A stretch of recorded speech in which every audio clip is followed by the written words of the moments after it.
Hello, friends from the comic world. My name is Hector, And this is G. and we're here to talk to you about the collected editions graphic novels that are coming out on January 2026. G and I, we work for Penguin Random House, so the titles that we talk about in these videos are from the publishers that we represent into the direct market around the world. Also, note that we're on social media. You can find us obviously on YouTube, but also on Instagram and Facebook. We'll leave some links in the description, but you can find us on at PRH International Comics. And the way that these videos work, we go through a few picks for the month, in this case, January 2026, personal picks from G and myself. Then after that, we'll show you some titles that we want to spotlight that we think you shouldn't miss during this month. And then we'll leave you with the rest of the list so you'll be able to see everything that goes on sale. Uh, as always, note that, uh, there might be some titles that have moved, so you might see some titles repeated from previous month if they have been pushed back. But that kind of thing tends to happen every once in a while. And without further ado, I think that's it. Let's get going. And I think I'm first. My first pick is A Brief History of a Long War, Ukraine's Fight Against Russian Domination. This is written by Marian Nahum, who is a very respected and historian. And it has it's illustrated by two Ukrainian illustrators, Julia Voss and Ivan Kipi Vida. I'm sorry if I mispronounced that. And it's basically what it sounds. It's a whole history, not just of the most recent conflict between Russia and the Ukraine, but the history dating back to 1800s.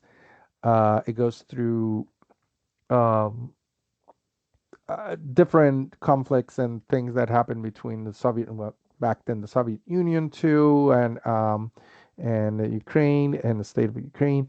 Um, and it's so Miriam Nayem is a very distinguished, like I said, historian, activist, journalist, and she presents a panoramic overview of all the major events of this long-standing conflict.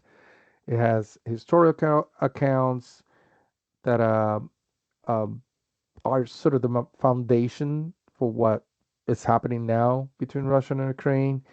And the illustrations are very similar to what you see on the cover here.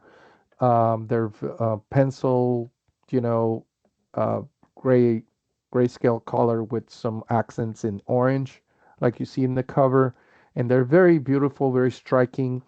And to me, I looked through a few of the pages, and it's very very nice because it doesn't feel like a history book. It feels definitely like a graphic novel. Like sometimes you see some graphic novels that tell history that are more like they look a lot more like history books, and they're a little bit not that that is bad, but I like it. It's more refreshing if you feel like the story flows a little bit better, and it has different panels. It's not just very set, uh just like very square and panels all the time.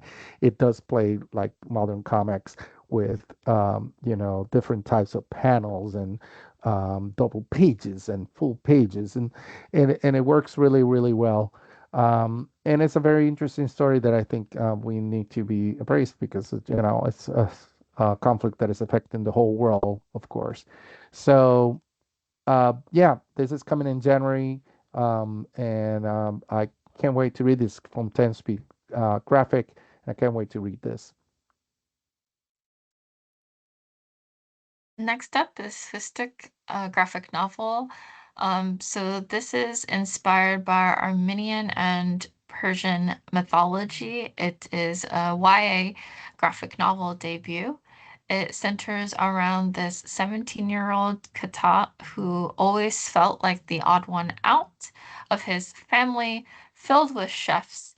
So, unlike Mhm. his older siblings, he is useless in the kitchen and too naive to have known that their late father is known as this legendary chef who made a name for himself in the Pars Empire.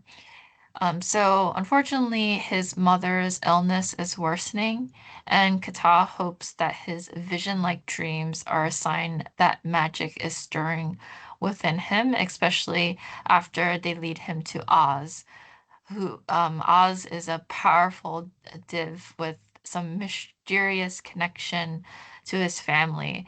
So in an attempt to save his mom's life, he and his siblings strike a deal, Oz's help in exchange for a dish that rivals their father's. So after the siblings, essentially clash on what to cook, Kata will have to make sense of his magic, his family history, and he has to wager far more than a single meal to meet Oz's demand.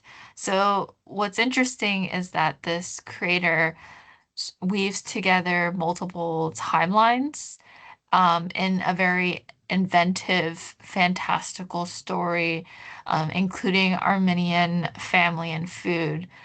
So it speaks to the diasporic culture and how those within it relate to their different worlds.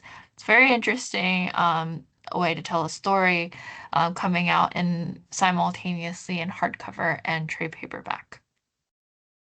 Cool. Next up is I Can Sell You a Body by Ryan Ferrier and Greek illustrator George Kambadais.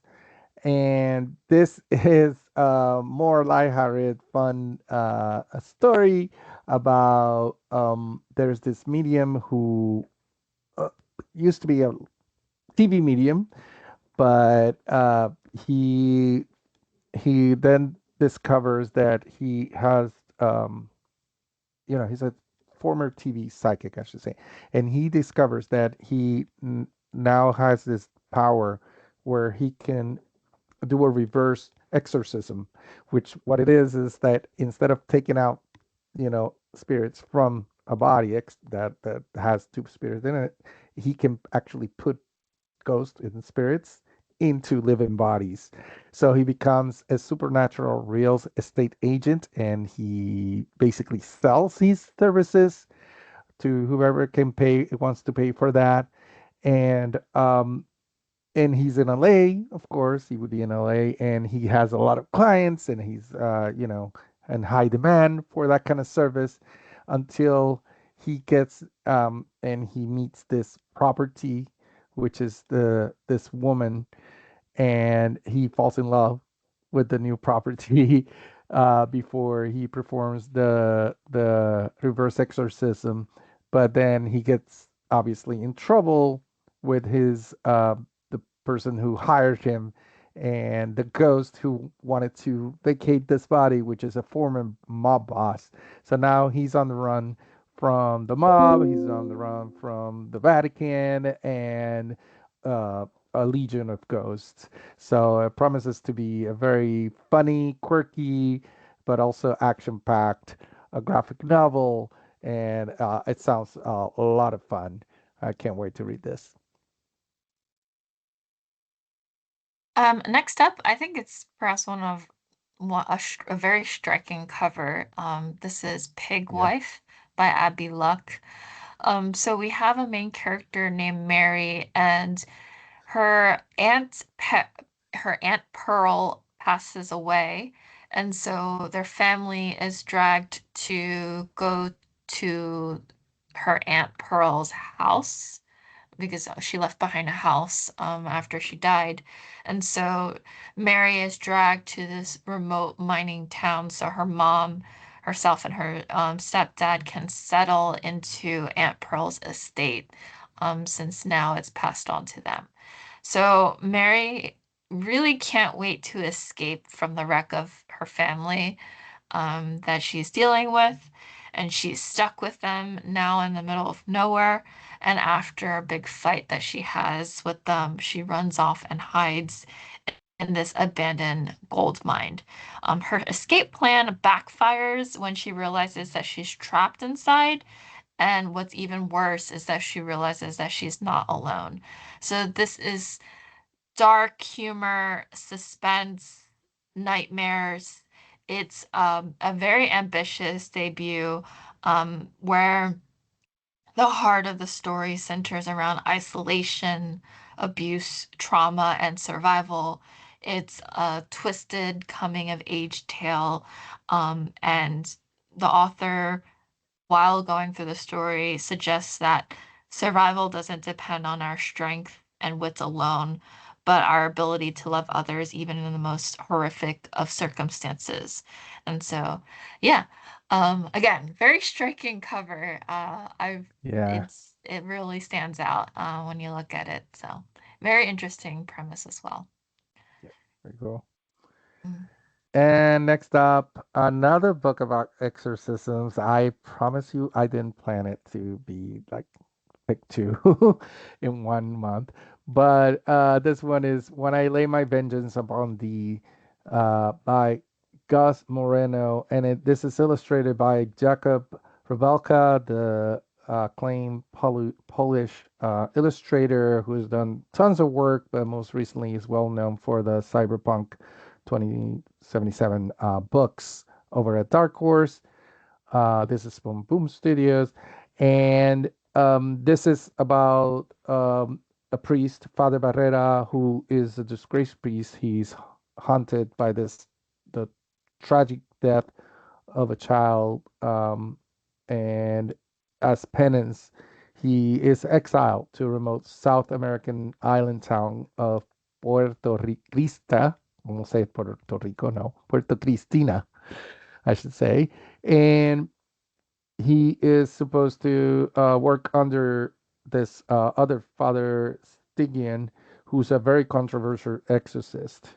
And he's very controversial because he does exorcisms, but he um, he was not trained under the Vatican, and he has some very he does things his own way, very different from what the Catholic Church does it, and his methods predate even the Catholic Church. Uh, so as Barrera tries to understand the mysteries of this priest he's working under now, and his strange practice, he also uncovers there's a lot of evil and supernatural phenomena happening on the island that he's living in now. So uh, there's a lot of mystery about the possessions and where they're coming from, why they're happening, how they're connected to a mysterious hospital patient, and that who has been in a coma for half a century without aging a single day. Very, very cool premise for fans of horror and, like The Exorcist and things like that. But also, it promises a lot of great art because Jacob Rubalka is, as you can see by the cover, has very striking art style. Yeah, so I'm really looking forward to this one too. All right, this next one. Next up, we have Wallflower graphic novel. So this one is by Ismail Omar Atta. This is coming out simultaneously in hardcover and trade paperback. This is the same acclaimed author of Naira and the Jinn, which also came out from Viking Books. And this one, we have a main character named Marlena, who, for as long as she can remember, she has seen flowers growing on everyone she meets. So essentially, it's personalized either poppies, daisies, roses of every color that gives away what their owners truly feel. It's almost like the concept of auras in a way, like where you Hmm. could like seeing auras, but in this case, it manifests as flowers, and she's able to see that. So she can see it, but this is invisible to the rest of the world. And the flowers have always felt too overwhelming, too much for Marlena to take in when, especially if the flowers that she sees don't always match what the owner shows. And so she's long given up convincing anyone that they're there and that they're real. So she just gives up on it and she just assumes that she's the only one that can see it. Until she meets Ash, who is this very charming transfer student who can somehow see these mysterious flowers too. So unfortunately for Marlena, Ash wants nothing to do with her. It's like whatever. She's like, finally, I get Mhm. to meet someone who sees the same thing, but doesn't want anything to do with her. But their thorny connection blooms, and so does their hidden secrets buried years ago. So this is really stunning graphic novel where dreams are woven into reality. Not everything is what it seems. Marlene and Ash must unfold the truth together, no matter where it may lead. And again, another very striking cover with this, which very Yeah. much lends to the plot of this graphic novel. Yes. And now we're going to start showing you, highlighting some other titles that shouldn't miss at all during the month of January 2026. And we start with Alpha Flight by Mantlo and Lee Omnibus. And we have Jim Lee uh, cover, and we have a direct market Mike McNullah cover there on the right. Then we have the collected edition of Arkbound, Volume 1. This is the book written by Tom Hardy and Scott Snyder and Frank Thierry. Then we have Batman Adventures Mad Love Deluxe Edition. This is a new edition by Paul Dini. And then we have DC Power Rise of the Power Company by Vida Ayala. All right, continuing on with highlights, the Blood Brothers Mother. This is Brian Azzarello. And then there's also the direct market exclusive cover. It's very interesting the way the story is told. Mhm. I don't want to reveal it. Okay, I won't say anything. It's very interesting. If you are into Westerns, that's for you. We have Fantastic Four by Wade and Maringo. This is Rising Storm. Of course, Mark Wade Ringo that I mentioned earlier.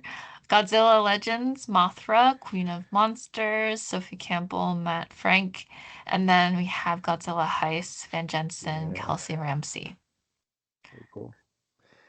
And we continue with Gwenpool, All New, All Deadly by Kevin Scott. And then we have I Am Their Silence by Jordi Lafebre. And then we have Los Monstruos, written by James Robinson. And we have Mighty Morphin Power Rangers, the Pink Ranger by Tiny Howard. And Mouse Guard, Dawn of the Black Axe by David Peterson. Okay, we have Prodigy. This is the library edition. Mark Millar, illustrated by a bunch of creators that you see there. Mm-hmm. Smooth Criminals, Complete Collection, Kiwi Smith. We have Star Trek Lore Ward, Christopher Cantwell, Colin Kelly, Jackson Lansing, Ryan North. And then we have Star Wars, Darth Maul, Black, White, and Red, Benjamin Percy.